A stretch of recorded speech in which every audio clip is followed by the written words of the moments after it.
think we're in a place right now where lots of people are excited about the potential of AI. So there's definitely a lot of momentum in the world, right? Yeah. Lots of business executives, C-suite, they're looking at AI and trying to figure out if and how it is useful to their business already. So a lot of that work, I think, is already being done by the general excitement about this technology. But then I think there's a case of really sitting down with the experts in the particular domain and figuring out, how concretely the technology can be used, because it's very hard to look at what's talked about in the media, talked about in the press, and really get to the heart of how you personally can use it in your business and where's the most valuable to do so. Are you human? Ladies and gents, welcome Catherine Breslin, my new guest. She's a trailblazer in the field of artificial intelligence. With over 2 decades of experience as an AI scientist, Catherine has made significant contributions to voice and language AI models across academia, product development, and consulting. She founded Kingfisher Labs, and she now works with industry leaders to bring cutting-edge AI technology to market.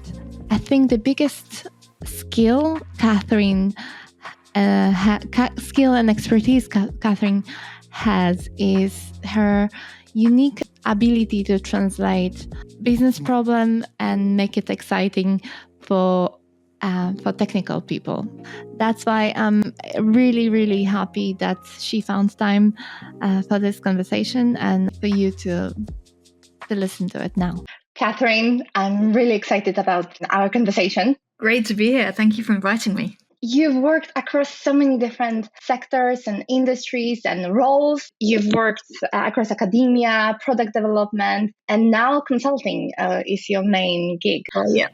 And I read that you also found time and tried to get more women and girls in STEM. And I used to run the NGO, the London chapter of Girls in Tech, which was also NGO from San Francisco. And I understand and I know how difficult it is to organize anything, because most of the work is volunteering. Full respect. Thank you. So maybe for those people who don't know about you, maybe you can, walk us through on your career and how you got to where you are now. Sure, absolutely. So I started at the beginning, and I spent the first part of my career working in academia and research. And I was working on voice technology, a lot of it to do with automatic transcription of speech. So you speak and the computer transcribes what it is that you are saying. So I spent a few years working in research trying to make these models better and more capable and more able to transcribe speech accurately. Then after a little while, AI started to take off in the world. You started to hear a lot more about AI and machine learning, the sort of technology that's underneath it. And so I decided to move from research into more of a product role. So I moved to work at Amazon Alexa. It wasn't Alexa when I joined. It was a project that was still under wraps, still was very secret when I joined. But I was lucky enough to be able to work on Alexa after it had launched. And obviously it came as a big surprise to the world that Amazon was working on such a project. And it was really quite fun to see it grow from this develop a new kind of way of interacting with technology, and to see people use it and embrace it. So that was an awful lot of fun. And then once I had been working at Amazon for a few years, we had taken Alexa, beyond just the original smart speaker that it came on. We'd taken it to other devices, the TV, the Fire TV that Amazon had. We took it to other languages. We added a lot of new features in there as well, so you could ask about a lot more things. So it was great to see that part of the Alexa development. And then after a little while working on that, I decided to move to consulting so that I could work more of a freelance role. And now I work with a number of different companies in a variety of different fields, mostly who are trying to use voice or language technology in their products and services. And often I sit between the technical teams and the leadership of the company, helping bring the technology together, helping do some of that translation, and helping the technical team be effective in what they're trying to do. I guess it is a perfect time for your work, because LLMs and the use of speech and voice recognition is booming. And I wonder maybe what was the reason why Alexa didn't really take off? Like, it was great, but then other options and what capabilities of speech to text or speech recognition tools you can get now. Absolutely. So I think that, all technology has these sort of waves of hype and peak, don't they? So something new comes along and it's very exciting for a while. And then the next thing comes along and that sort of supersedes the previous thing. And underneath all of this AI technology that's being developed, there's been an awful lot of developments over the past 10, 15, 20 years that have really led to a step change in how we can interact with technology using our voice. And so Alexa was maybe one of the early ways of doing that. And we were to, talk to Alexa, use our voice. And, it was used broadly. That had a lot of people have an Alexa in their house, and everybody knows what Alexa is, and it's definitely part of our cultural knowledge. I think when people say Alexa, everybody knows what you're referring to. So, in that sense, I think it really did sort of make an impact in the world. But Alexa was launched in 2014, so that's 10 years ago. And the technology has continued to develop behind the scenes. And so we're seeing more and more capable kinds of models come in. And you mentioned LLMs, which are perhaps one of the newer incarnations of chat technology that we can chat. Have different capabilities than maybe the previous generation of technology that Alexa and Siri and some of the voice assistants of a decade ago were based on. So I think it's part of the sort of natural, excitement about new technology and then it being developed and superseded. Yeah, but they had the first movers advantage, but maybe the newcomers understood what's not working and, just took chance on what's the next big thing. Gathering your knowledge and experience from academia and private sector, what do you think, how did it shape your perspective on AI role in different sectors, and which sectors are you most excited about? So one of the interesting things about AI as a technology is that the technology itself, the core technology, spans across a huge range of different sectors. Mm-hmm. You can use the same technology in different sectors. All you're doing is changing maybe the data that you use to train it on, the way that you are deploying it in a particular sector. And so there's this really interesting effect where you have the core technology, which is widely applicable and has lots of different use cases. And I think that makes it different from some of the other technologies we're seeing, which are very specific to one particular use case or one particular domain. And so I like to not focus too much on any one particular sector. I prefer to stay, with the technology and how to make it work across different sectors. And that means combining with domain experts in the legal domain or in healthcare or manufacturing or wherever we're deploying this technology. And it's bringing those two together, I think, that leads to really exciting use cases and really exciting applications that we see. Most people don't realize how, like you said, how certain technology, which is known for something, can be applied in completely different sector, in completely different context. For example, the NLP, the natural language programming processing program, I always mix them, although I'm in technology, and can be used to discover new medicines, right? Like, yeah. People wouldn't think of this as an option. And where do you think your experience can bring the most value? So where I like to sit, as I said, is somewhere between the sort of product and the business and the technical side. So I really like, taking the technology, I know what it's capable of and how to build it, and figuring out how to make it work in the particular use case that you want to deploy it in. That's the biggest struggle. Like, I work in technology as well, and the biggest, I think, obstacle is translating to non-techie, non-geek person, and how much of a value they can create, they can like the technology can bring once you apply it properly. How do you manage to convince the decision makers and C-level people, and even the managerial and lower tier workers to be excited about it? Yeah, well, I think we're in a place right now where a lot of people are excited about the potential of AI. So there's definitely a lot of momentum in the world, right? Yeah. Lots of business executives, C-suite, they're looking at AI and trying to figure out if and how it is useful to their business already. So a lot of that work, I think, is already being done by the general excitement about this technology. But then I think there's a case of really sitting down with the experts in the particular domain and figuring out, how concretely the technology can be used, because it's very hard to look at what's talked about in the media, talked about in the press, and really get to the heart of how you personally can use it in your business and where's the most valuable to do so. So it's having those conversations, I think, working with specific domain experts, with specific subject matter experts to figure out where are the most valuable places and matching that up with the capability of the technology and finding that match. And so I think that's the real exciting part there is, it's not just translation, but it's also, trying to match the two together. Yeah, very difficult task, very difficult.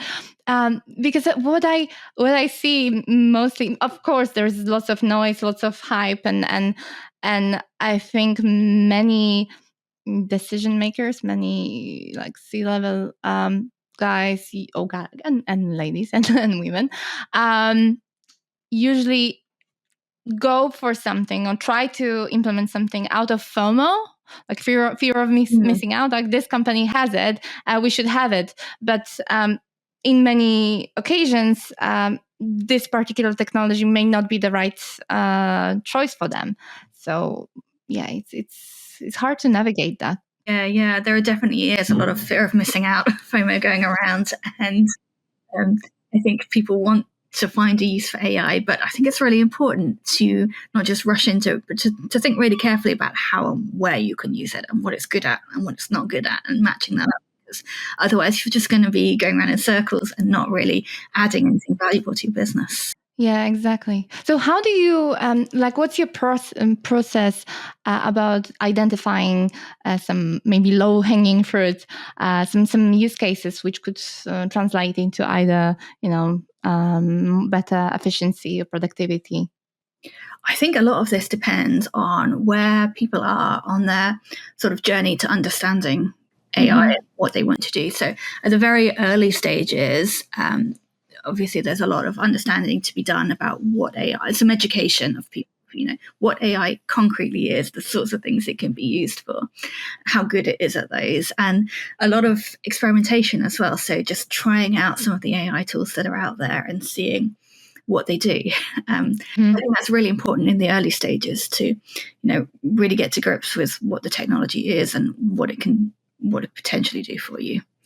And then I think we move into, like I mentioned, that sort of discussion between the AI experts and domain experts to really figure out what is most valuable and where to focus efforts. And I think if you get the right people in the room to have those discussions, then you really start to surface some of the interesting ways that you could use the technology.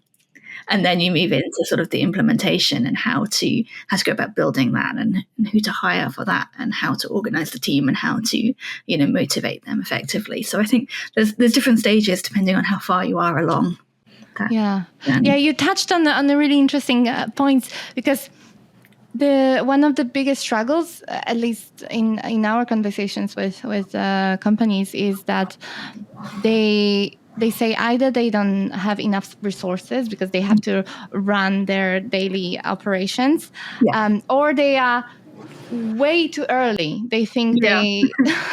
So I guess you have the same struggle. So how do you overcome this? I guess in terms of not having the resources, I mean, it's a business decision, right? If you don't see the value in pursuing something and it makes more sense to focus on your operations, then that's definitely a business decision you can make. And then it's up to you and your management team to decide how to spread the risk that you're taking in your business. And every business has to innovate to sort of keep going and find new ways to do things. So at some point, then you might be, maybe it is too early. Maybe you can see the potential of this technology, but the amount of effort it would take for your business to do it. And I've certainly seen businesses that have learned about the technology and said, well, actually, this isn't going to impact us in the next 6 months, 12 months. We fully expect that somebody else is going to come along and build the technology that we can buy in that will let us take advantage of this. So we're just going to sit it out and wait for that to happen. And I've seen other companies say, well, this is really core to our business.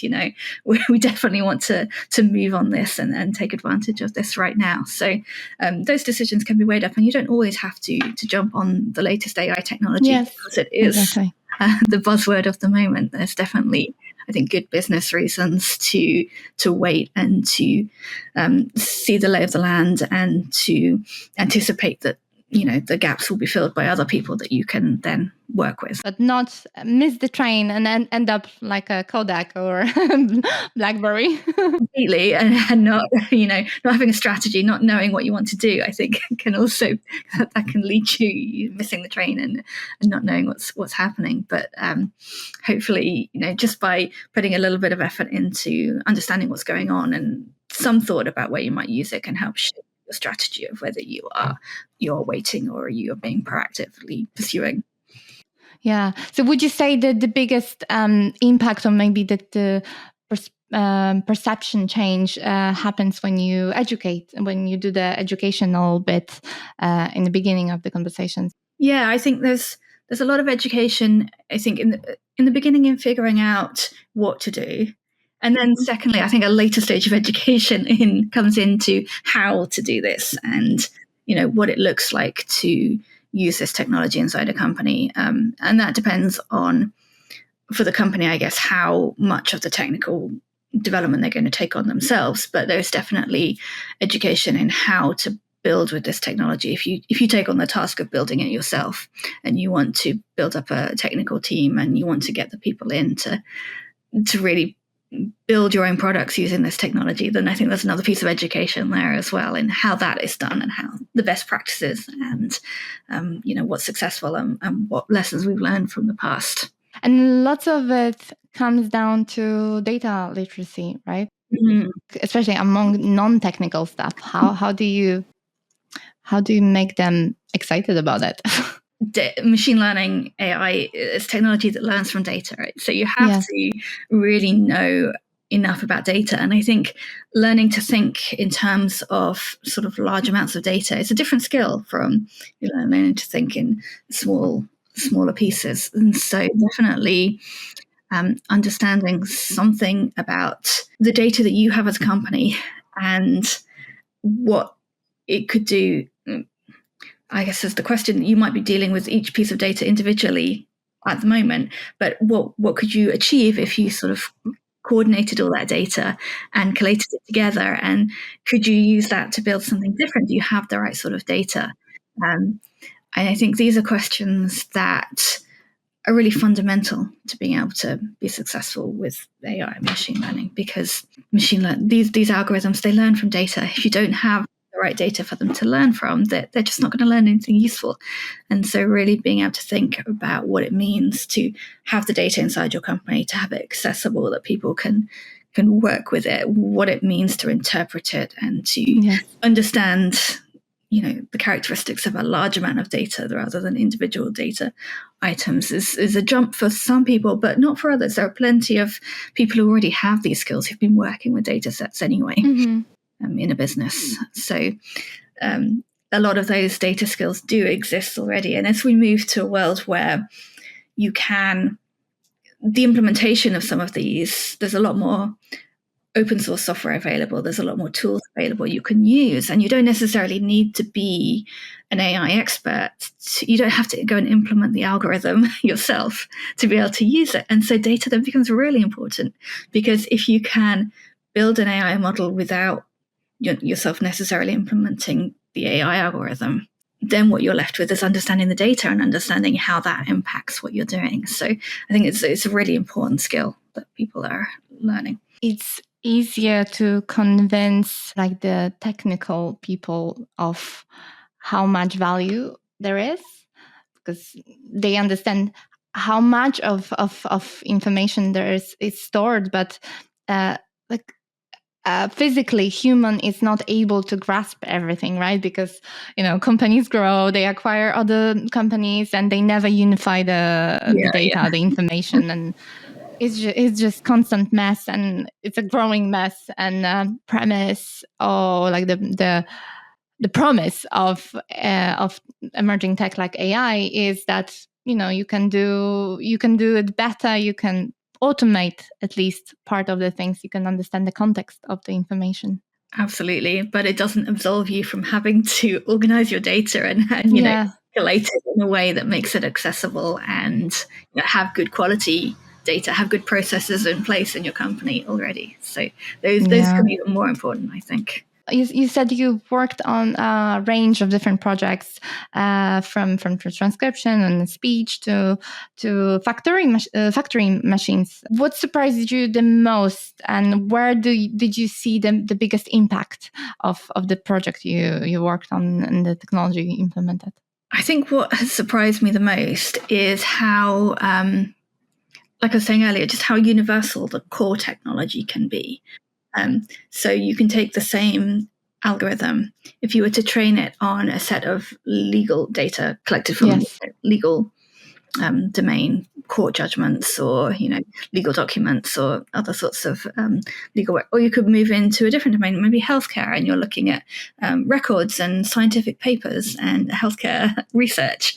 The same technology can do the same kind of things. And so just the fact that you have this technology which is somewhat easily adaptable between domains. And of course, we're now moving into a place, you mentioned large language models, where the models themselves that are being trained, some of the big models are general and span multiple domains. And so you can use some of these large language model products that exist in lots of different places without even having to do any of your own fine-tuning to your domain.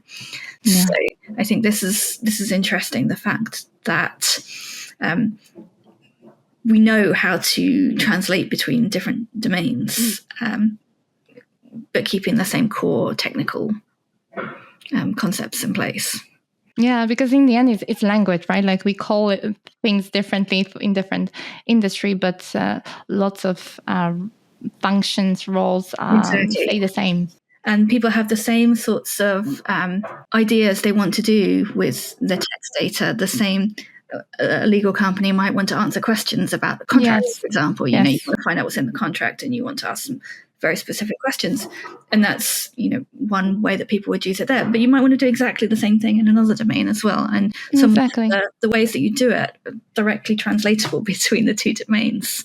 Yes. So I think that's really interesting and opens up a lot more applications. And I think it's one of the reasons the field starts to move a lot faster as well, is that we're moving beyond these very domain-specific models that were built in the past towards very general models that can be much more easily adapted, and ways of using them that we have seen work in one place, and we can just translate it over to another. One of the concerns of lots of corporations is security and privacy, right? Like I'm sure you've seen this this problematic thing with Samsung, where they used some of the confidential data, and I guess they pasted everything in ChatGPT, and then it showed it to somebody else who was not supposed to see it. How do you explain to customers, to your clients, how to use it, and use such technologies, and be safe? Largely, a lot of this is similar to any software product that you are using, that you are sending data out to another company. You're relying on having good agreement between the two of you about how that data will be treated. So in terms of their security, you're sending data out to OpenAI or to Anthropic or Microsoft or Google, any of these companies. You expect them to hold your data in a secure way. And you would have some agreement with your customers as well about how their data is being treated, so that there's transparency, and your customers would expect that there are standards and levels of security in place. The new way that I think the technology does pose a risk, though, is if companies who are building the models take the data that you have uploaded and use it for their own training purposes. And that's what people are worried about. So not just taking that data and holding it securely, but just using it for training their models. And then it can be possible, although hard, but possible, I think, for another company to retrieve that data from the model. That's one of the mechanisms that I think is worrying a lot of companies. And so usually when you're sending your data out to a third party, there is options in there about how they can use it, and so whether they can use that data for their training. So you should always be confident that you have that switched off if you are uploading confidential data. But even if you are, and you as a company should have your own policies on what level of confidential data you're comfortable with uploading up to a third party, and what is absolutely not able to go outside of your own domain, your own network. So I think being clear about what data is okay to send out to a third party and what data isn't is probably something you should be doing anyway. But it becomes even more important when we're thinking about whether the companies can use that data for, their own model training. Yeah. There's been lots of legal battles between media companies, right? Like the New York Times and other larger publishers went to court with OpenAIs and likes because they found out, the models were used the trained on their data, and surprisingly, lots of the information has been paywalled, but they still used it. And I wonder, or maybe do you see how will they reach the agreement to have some benefits, mutual benefits, let's say? Yeah, so I know that over the past few months, we've started to see arrangements between companies. So thinking sort of stock photo companies and large tech companies, or publishers and large tech companies, are coming to agreements about use of their data. And I'm seeing that more and more. And then alongside that, we also have legal battles between different publishers and these companies that are also going on. And this is something that not just affects text that's being published on the internet, but also sort of photo and video and voice. All of these modalities, these content types, once you have scraped them off the internet and used them, then there are people whose livelihoods may be at risk because you have built a model that can replace what they do, and not necessarily all the time. ChatGPT can't write a best-selling novel, for example, but it can do copywriting to a certain level of which might be acceptable for what you want to do. So you're starting to see companies automate away some of the sort of photos and text and copywriting and voice acting that exists in the world. So I think the two ways it will resolve itself are the agreements between publishers and tech companies, and also the legal battles that are going on. Yeah, it's affecting a lot of creative industries, right? Like we had this protests in Hollywood, and like you said, the copyrights and the copywriting and even using stock photos no longer is it's preferred option, right? Because maybe the publisher wants to do something more let's say personalized, and they can do that. Yeah. I think the sort of images that go with an article to illustrate the point, and sometimes they don't have to be the highest quality of images to get the point across, and sometimes you don't need the stock footage that sometimes doesn't also exist to illustrate what you want. Or everyone has been using it, so you want something different. You want the 6 fingers. But like you were saying, it spans Hollywood voice acting all the way through to authors, journalists, artists, photographers, all of these creative industries. How do you think it will transform those industries? Like, how do people who still want to work in those industries make sure that they still have a job? That's a tough question. I think it's hard to see how this will shape out until we've seen some of these. Yes, especially some of these legal battles, especially since we've seen those get resolved. Also, the fact that like I don't know who said that, the IBM or one of the big tech company CEOs, that it's not going to be, the AI is not going to replace you. It's going to the manager who is using AI will replace your job or something like that. I'm mixing it up now, but the fact that we should start educating people to use it to their advantage, of course, bearing and being aware of the downsides to it, but it's inevitable that this is the direction. This is going to be used. It's not going to be stopped to be used in workplace and in a personal life. So people have to pay more attention to it. Yeah, I think you're right. I think it's worth educating yourself about what's happening and how you can take advantage of this technology and some of the downsides and things to be aware of. How do you see it in terms of like using new tech for decision making? So, for example, in like you mentioned, the finance or health sector, where should we put draw the line between what technology is allowed to do and what humans should always be doing? I think you cannot have technology responsible for very critical decisions. You have to have a person responsible for very sort of serious and critical decision making. There may be some decisions which are perfectly well made by a machine, very low risk decisions that have very little impact on people's lives. So I don't know if you've seen the EU's recent AI Act that recently signed.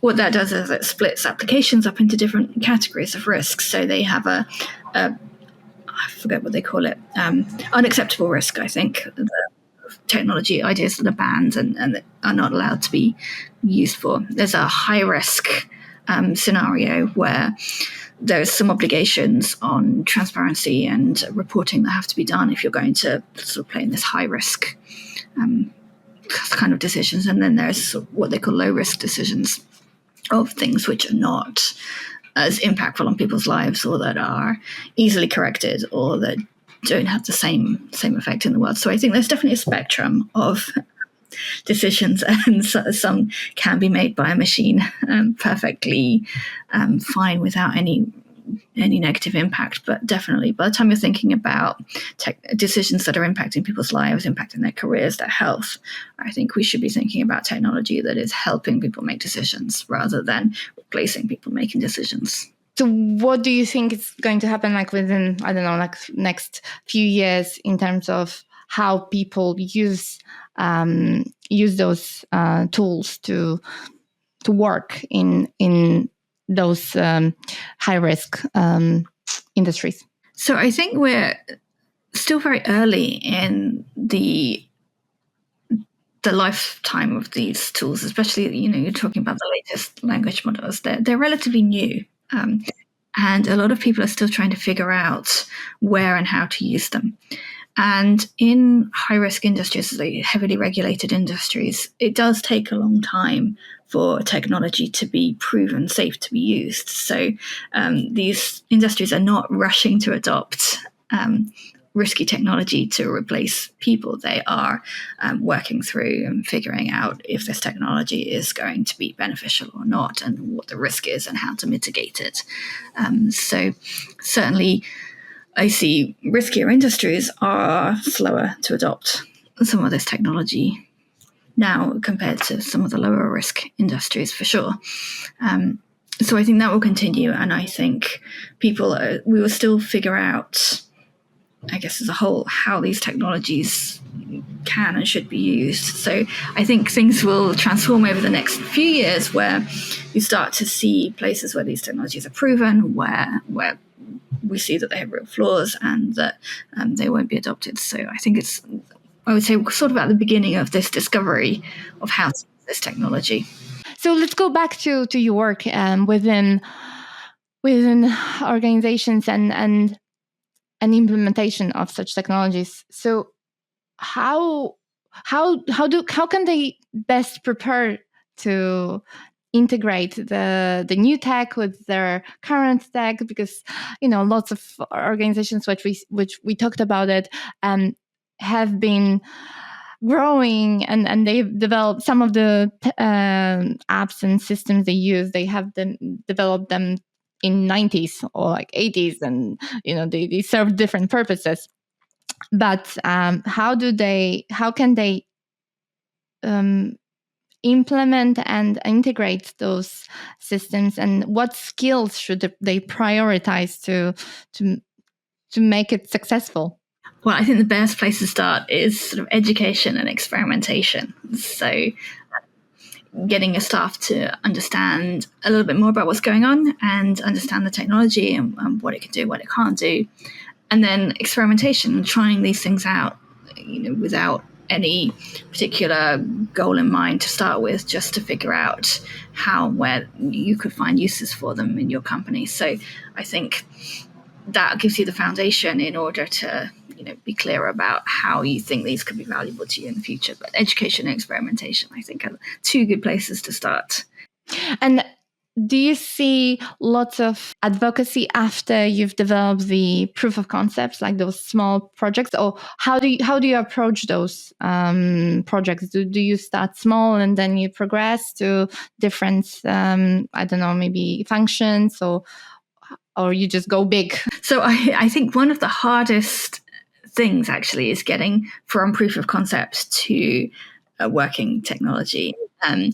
It is, as I think I mentioned earlier, the open source community in the AI world is quite large. So there's lots of tools being released open source. There's lots of models being released open source. There's lots of things that you can take and try, especially if you're a tech company and have engineers working with you. There's definitely an awful lot of things out there that you can do, and you can build very capable proofs of concept very quickly. And the real challenge, I think, then is taking that proof of concept and making it work for your exact domain. And that is, I think, a real challenge, because you need the right sort of engineering skills to manage this. You need to continually be able to iterate and experiment with what you're doing. You need to be able to judge and evaluate how well your system is working, so that you can improve it. You need to get feedback quickly. You need to, shorten the time it takes to experiment. You're looking at speeding things up, so that you can try ideas quickly and figure out if they're going to work for you or not. But this is a real challenge, and I think there's, I don't know the statistics exactly, but quite a large proportion of proofs of concept die in production. They just sort of die somewhere along the way. Yes. Maybe they don't have the right support from the senior leadership. Maybe there's just too many edge cases, and in real life with real people it just doesn't work as well as you hoped or as well as you saw in the lab. Or maybe you just have the wrong technique and you don't hit upon the winning combination, or you could have tried a few more models but you sort of ran out of time. So there's all sorts of reasons, I think, why it's very difficult to go from a proof of concept to a real deployed system. Yeah. So what's the solution? Well, I guess there's a lot of things that people do, like, and what I alluded to just earlier. Some of the most successful companies are really good at shortening the experimentation time. Having tooling in place, having processes in place that let people experiment quickly, that let people try ideas quickly to see whether they're going to succeed or fail, and fail fast. Yeah. It's one of those. And I think that's one of the things that the successful companies do, is to be able to fail fast in their experimentation, so that they can really hone in on what they need to do. And then you need enough money and resources dedicated to it. You need the right skills, the right mix of people working for you who are able to make this technology work. So I think, and then I guess support from the business side. You need to have solving a real business problem. That needs to be something which is valuable for the business, so that they really want to succeed and that they're prepared to back the project. So I think all of those coming together is a real good sign, I think. Yeah, tough nut to crack, because the biggest, I think the biggest value in the work you do is keeping the excitement and translating what's good, what's good enough, because no technology, especially in the beginning, it's going to be perfect. Perfect doesn't exist. And creating while you are preparing even for those POCs or POVs, you have to educate community and create those advocates internally, so they can keep on keep the momentum, because otherwise, lots of those projects die. Exactly, yeah. And you mentioned something else about being good enough, which I think is a real important point, because all of these AI machine learning systems, that they're statistical, they make mistakes, they're not 100% accurate. And that can be hard to deal with. If you want to put a product out there, you want your product to be working at 100% accuracy, but that's just not feasible. And so being able to pick out what is good enough for your company, what you can do around that to make sure that if it does make a mistake, you're going to be okay. And so having that discussion as well is really important, because I think people, obviously you want your product to be perfect. You want it to be, doing well all the time, but it's not going to if it's built on machine learning. So I think that's a really important point to understand. Yeah, because it's not magic, right? You need iterations and you need interactions, because the system needs to learn how you're going to use it, and what's important for you and what's not. And yeah, people expect maybe out of the box solutions will suddenly transform their they just believe the marketing. Exactly. So we talked about the job displacement, and we touched a little bit on the creative industries, but what do you think, based on your experience in more like deep knowledge, like heavier industries, how should organizations prepare their workforce for potential shift in their job spec? I think it's quite hard to predict where technology is going to come and be successful, and there's still a lot of experimentation ahead of us to figure out where this technology can be used. So if you see some of the predictions, for example, a few years ago there were predictions that radiologists would be out of jobs because AI would replace them, and I think that sort of underestimates the job that healthcare professionals do, because their job is not just look at a medical situation and a diagnosis. There's more to their job than that, and AI can often be a tool that can help them do that. So I think we need, AI is not going to replace a lot of that sort of human connection and a lot of the work that goes alongside the core technical task of someone's job. So I think there's a lot to be said for understanding how the technology is developing, and trying to see ahead of time where it can impact people's lives. So another example, software coding. A lot of the language models that we have right now, in some scenarios, they are really good at creating code. In others, I've seen they add more work. more work to a job, but they're going to get better, and people are going to be able to specify what they want a piece of code to do with natural language, and sometimes it's going to work, and that's going to mean that maybe more people can write computer code and build computer programs because it's more accessible to them. But it's not going to take away some of that job of debugging what's going wrong and figuring out what needs to be built by a computer program and how the whole system hangs together. Yeah. I think we're really sort of understanding the capabilities of some of these tools and thinking about how they impact your workforce. Yeah, because at the end of the day, it's a language, right? Programming language.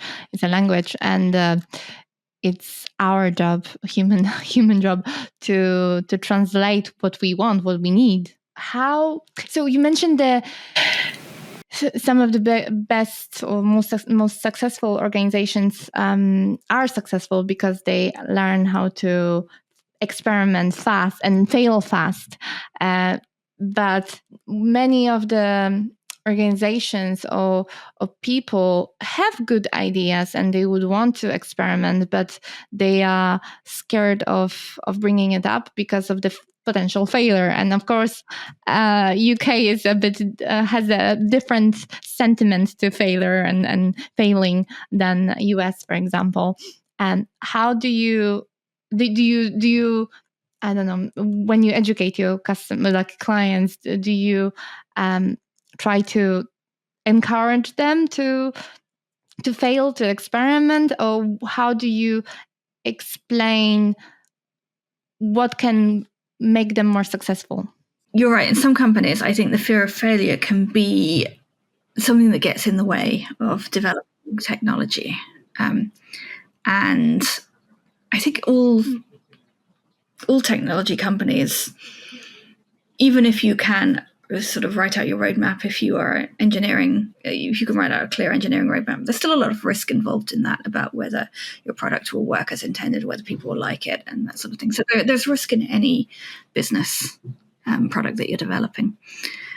AI and machine learning, I think, adds to that a little bit because you are dealing with this technology that you have to iterate a lot with and experiment a lot with to get working. So there's just additional, working through the flaws. Mm-hmm. And I think I have seen the tensions between teams who are developing the technology who keep running into barriers and sort of management and who've got goals who would like to see this technology working. But I think there's communication to be had between the two sides. So not just letting your technical teams go off and work, in isolation, because things evolve, and so they might discover things that are useful along the way. So keeping the lines of communication open, being able to find a way to translate what the team are doing and what they've discovered and what's working and what's not working. Because sometimes you can work around flaws in AI models. You can put a process in place, or you can have use it in a different way where the issues don't present themselves in the same way. So I think being creative as well with what you're doing and how you use it. But there is this tension, and I think there always will be this tension that you want your leadership and your management want the products to sort of develop and be successful, and technical teams are often bumping up against barriers that they need to think and overcome. So being patient with that process and understanding, but also not letting it go on too long, so that you are not sort of letting your team go off and work for 6 months and finally get to a place, but you maybe decide to change direction early on because something doesn't seem to be working. So I think that, like I say, communication between the two sides and continual evaluation of where you are, what you're doing, what's important now for the business. Mm-hmm. No, I completely agree. So how do you balance this excitement around the AI capabilities or any new tech you work with clients to implement, and the practical realities of implementation? So the timelines, the timeline expectations, and the potential return on investment, because sometimes you don't know upfront what it can be. And like you mentioned, when you get creative, when you work on something and you put it into test and you work with the data of the client, sometimes you discover that the same or large part of this project can be reused in different let's say function of the company, and then it brings larger return on investment. But you sometimes you cannot know until you try. Yeah, absolutely. And so that's why I think it is important to keep talking between various people who are involved in building these, and to not lose that creative angle on what you're doing, not get too focused on the goals, keep the bigger picture in mind. And I think it can be really difficult to do both, to keep that bigger picture in mind as well as be down in the weeds, fighting your way through obstacles day to day. So I think it's important to find a way to balance the two, so that there are people who can step back, take a look at what's happening, and then jump back in and decide where to go from there.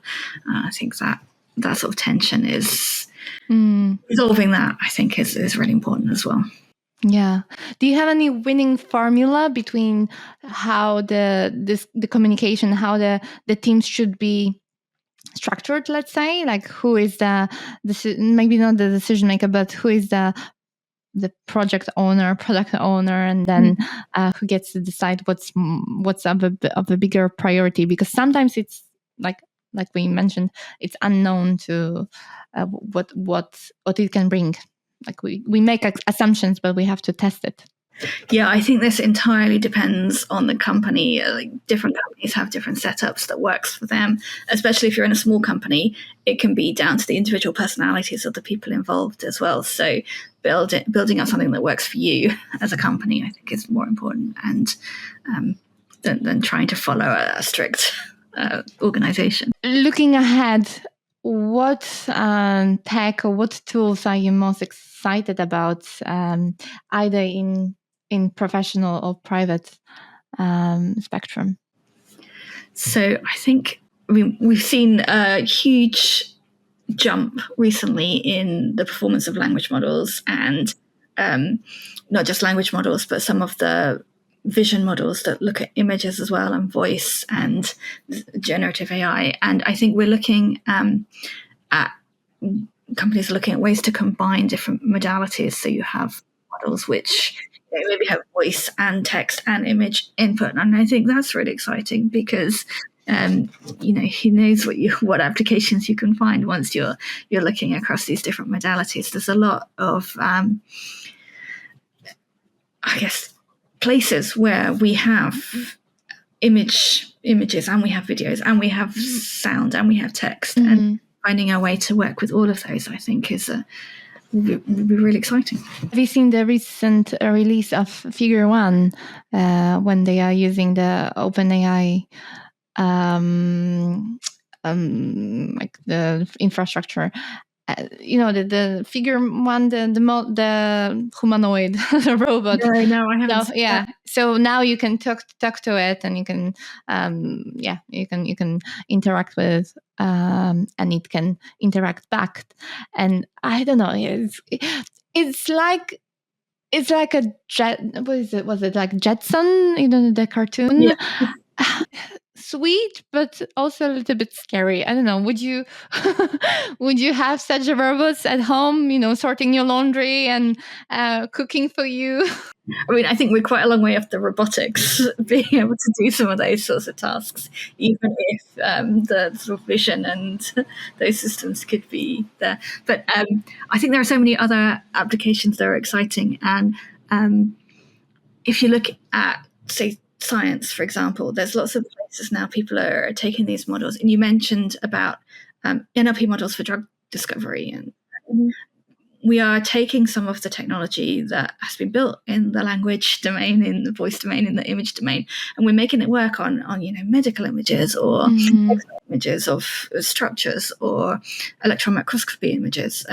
We're working with drug discovery, molecule discovery to find new materials, new possibilities for drugs. We're understanding, using these techniques to sort of interpret and understand scientific data in other places. And so I think if you can combine, I mean, there's a lot of scientific information tied up in academic papers for the text part, and we have other forms of input, so ways of representing molecules, for example, as inputs to these models, or ways of representing other sort of scientific structures. So if we can combine a lot of these modalities, I think there's a lot more than sort of the robot that you can talk to is nice, but I think there's other ways that we can use this to benefit society and benefit, find new medicines, find new materials, so we can understand a little bit more about how certain diseases are affecting the human body, or various other things we can do.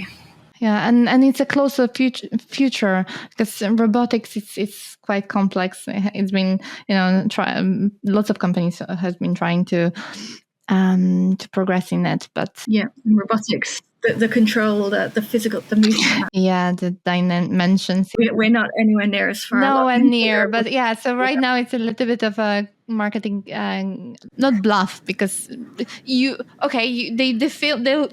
it. I don't know. You've probably seen, like, they film it in a way that you don't see the cables, the cords, and it seems like it's autonomous, but it's not. But still, it's a huge advancement from what we've had. Like even the first models of Boston Dynamics. It's crazy what they can do right now. How do you see it in terms of impact on blue and white collar? Like initially, we've thought the automation and the AI will affect more of a blue collar jobs, but given that some of those aspects of dimensions and physical spaces, it's much harder to overcome those obstacles with designing physical objects, physical robots. So we had much more success in white collar. But how do you think it will evolve within the next few years? Will those how will the work? Sorry, well, I wanted to say and I forgot.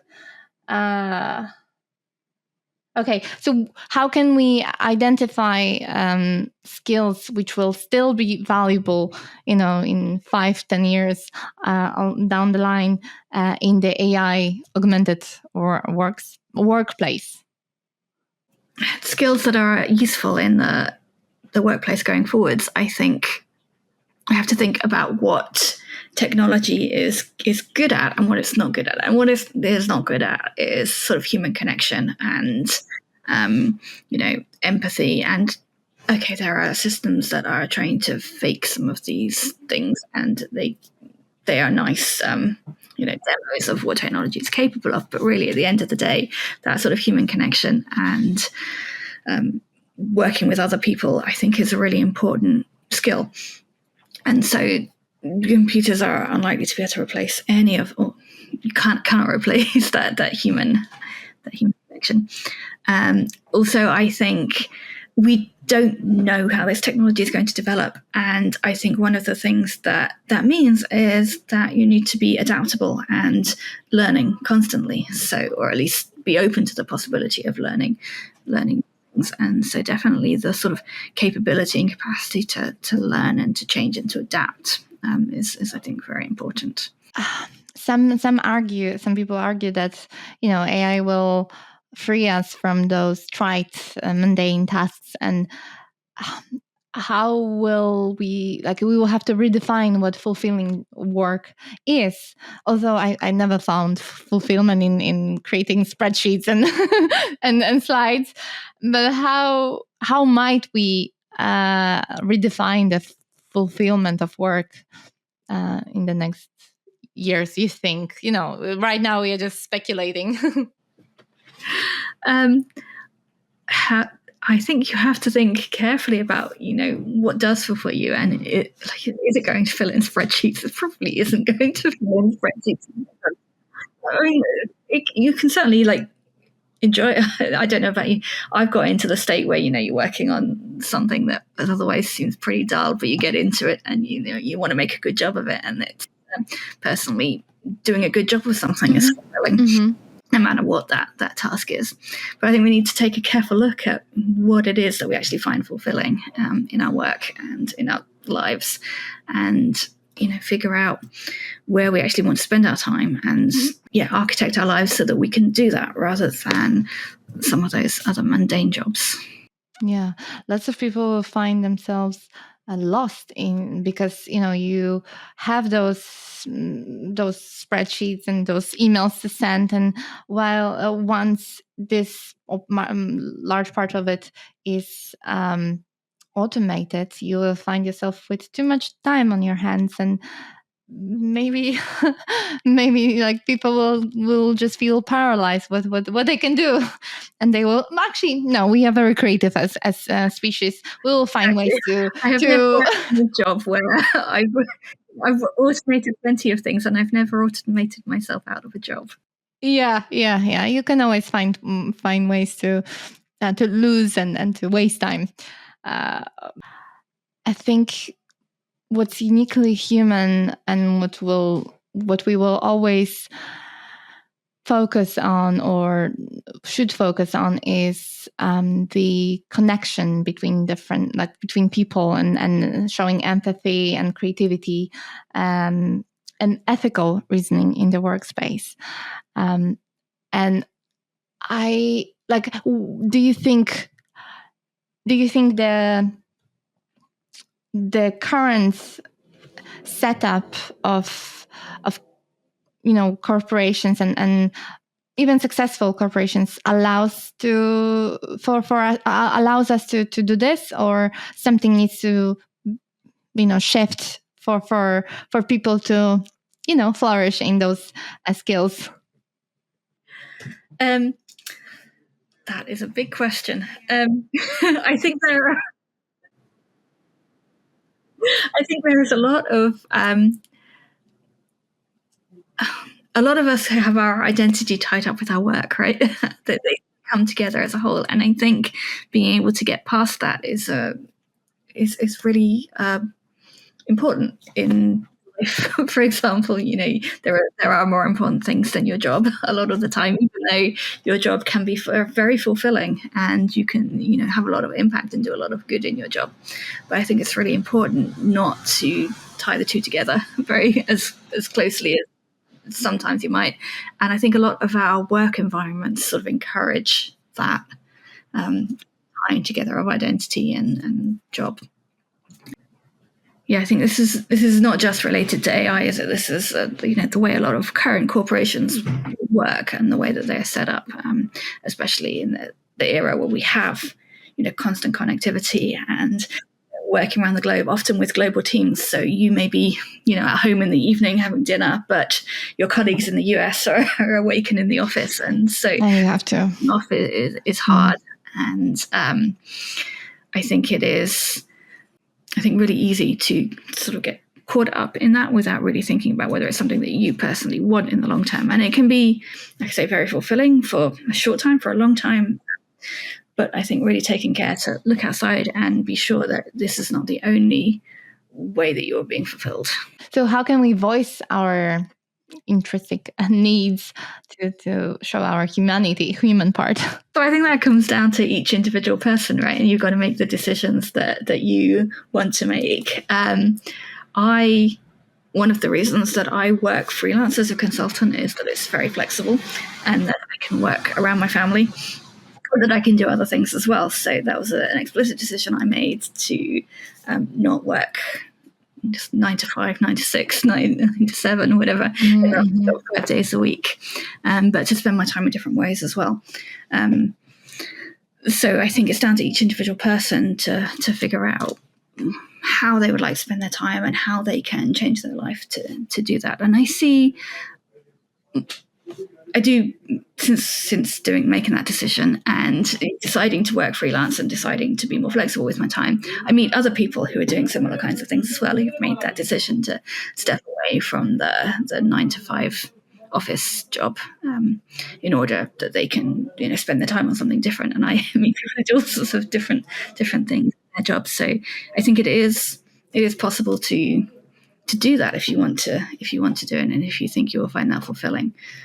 It's strange because, in a way, COVID and the whole pandemic showed us showed the organizations that it's possible to be productive, even not being at the same time in the office. And lots of those good things about working remotely are being reversed now. So people are getting called back to the offices. And I think, I don't know, like, how do you see it? But I think for me personally, the hybrid model would work the best and works the best, because you need those connections. You need to, maybe not those water cooler meetings, but you need to meet with your colleagues every now and then, at least, to brainstorm, to have spontaneous conversations. But